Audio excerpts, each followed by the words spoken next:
This episode is made possible by Dashlane. Secure your data from prying eyes by signing up for a free account today.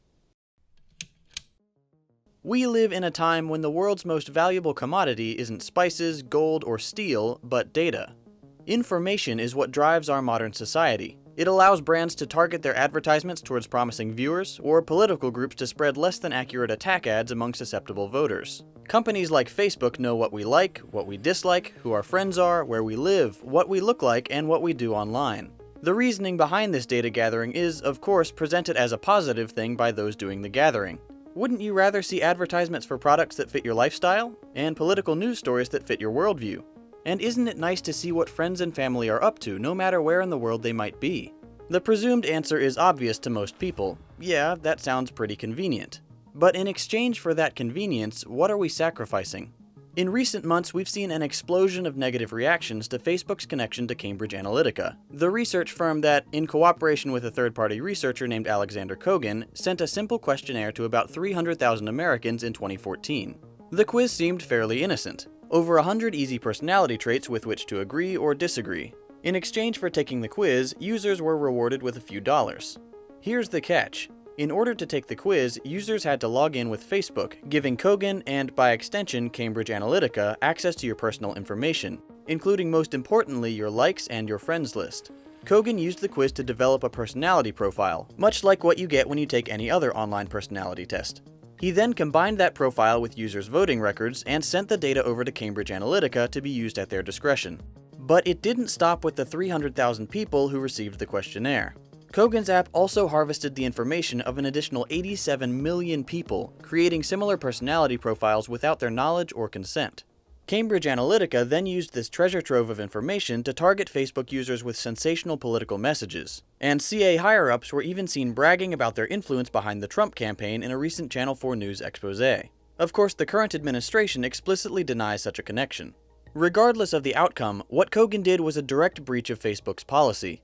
CEO of Facebook Mark Zuckerberg is currently under Federal Trade Commission investigation for Facebook's role in distributing or selling user data. So, what's the issue here? Did Facebook technically do anything wrong? Well, yes and no. On the one hand, their method of providing user data to corporations, and specifically Cambridge Analytica, is shady and potentially in violation of the law. But on the other hand, some responsibility has to fall to the user. When the service is free, you are the product. Facebook wouldn't be one of the most valuable companies in the world if it didn't have something to offer advertisers. And in this case, what they can offer is very specifically targeted ads. When we sign up for a social media service in our modern society, we expect a measure of privacy. We expect to be able to choose what other people can see about us. Some people put every single aspect of their life on Facebook: where they live, where they went to school, photos, videos, their friends and family, and what they're doing at any given moment. When you do this, the blame doesn't all fall at the feet of the platform. We have to take some responsibility for our online privacy.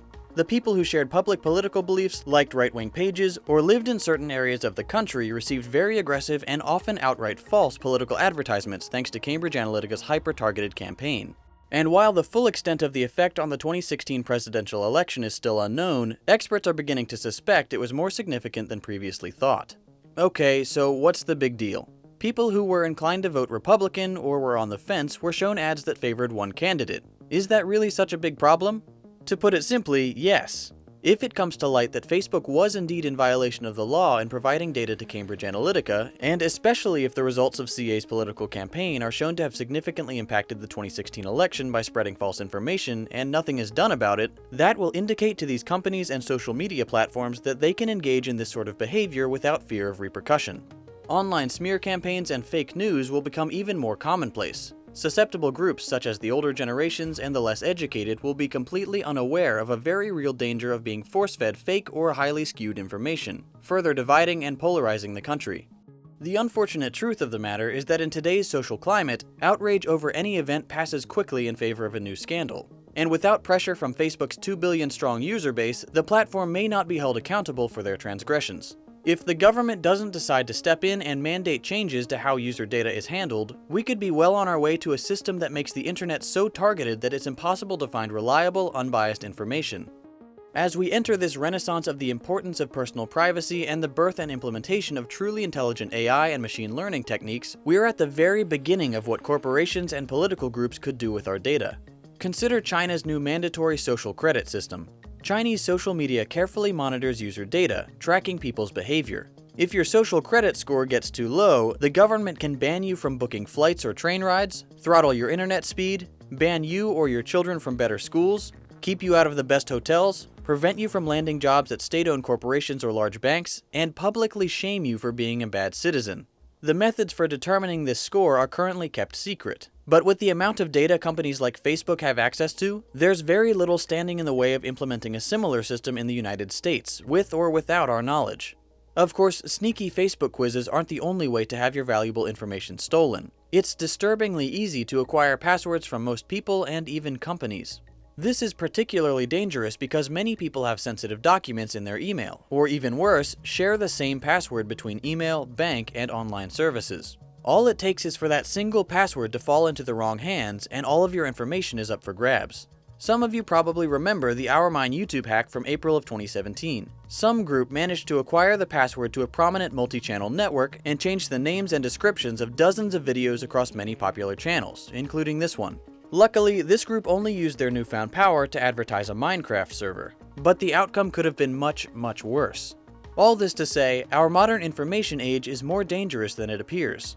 Unless we want a nation in which the presidency and other positions of power go to the highest bidder or the group with the most personal data, we as a society have to be more diligent and outspoken when it comes to our online privacy. Besides limiting what information you share online, one easy way to protect yourself is to use a different password for every account you have. There are plenty of ways to keep track of all your passwords, but I like to use Dashlane. Dashlane is a free, super secure way to keep track of all your passwords in one place, and even autofill login fields for each account. It uses a US patented local encryption storage system that can only be accessed by the user. One thing I really like about Dashlane is that if you do have the same password everywhere and you don't want to deal with going to each individual website and going through all the steps of changing your password each time, you can just press one button in the Dashlane app and it does it for you automatically. Super quick, super secure, and you don't have to worry about remembering a bunch of different passwords because Dashlane takes care of it for you. You can also save other autofill options and sensitive documents like software licenses, your credit card details, or your shipping address, and populate those fields when needed. One last cool feature is great for those friends who like to mooch off your Netflix or HBO account. If you want to let a friend catch up on Westworld or Game of Thrones but don't want to tell them your password, you can just use the share password function in the app. You simply send friends and family a link that will let them log into your HBO account, but they won't be able to see or change your password. Then when you get tired of them messing up your recommended feed, just change your password through Dashlane and they're gone. All of these features come standard with the free version of Dashlane, but there's also a premium version that gives you even more cool features, like being able to sync passwords across all your devices, so that your data can be up to date everywhere you need it. Fans of Second Thought can get a 30-day free trial by following the link below, and using the code YouTube2018 to get a 10% discount on your premium subscription. It's available for Mac, PC, iOS, and Android, so whether you opt for the free or premium account, I can't recommend Dashlane highly enough. To support the channel and secure your valuable data, check out Dashlane at the link below. If you enjoyed this episode, consider subscribing to support the channel, and click that little bell to actually be notified every time a new Second Thought video is uploaded. If you're not sure what to watch next, check out these playlists full of other great content. Thanks for watching, and we'll see you next week.